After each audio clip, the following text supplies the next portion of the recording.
అసలు ఇప్పుడు నీ జీవితం గురించి వెనక్కి తిరిగి చూస్తే అసలు నీకు ఏ విషయాలు గుర్తొస్తాయి?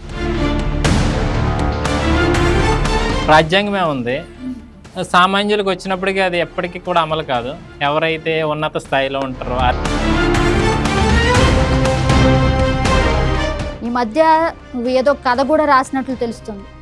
సినిమా కథ, మరి అసలు ఆ కథ ఏంటి? అసలు దాని టైటిల్ ఏంటి శ్రీను?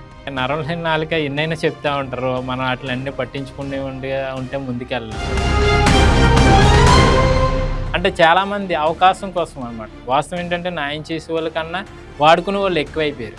జైలు అంటే అక్కడ రకరకాల మనుషులు, రకరకాల భిన్నత్వం కల మనస్తత్వాలు ఉంటారు. అసలు ఎలాంటి మనుషుల్ని కలిసావు? వాళ్ళ మనసుల్లో నుంచి నువ్వేం తెలుసుకున్నావు? నీవి వాళ్ళకి ఏం నేర్పించావు? అన్నీ చాలా బాధాకరమైన విషయాలు గుర్తుకొస్తూ ఉంటాయి. నా కోసం మా కుటుంబం ఎన్నో ఇబ్బందులు పడ్డది, ఎంతో కన్నీరు కార్చింది.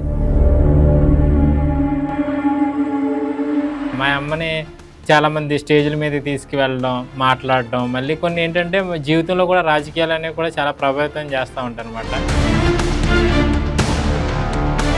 అసలు రాజకీయం అంటే నీ అభిప్రాయం ఏంటి శ్రీను?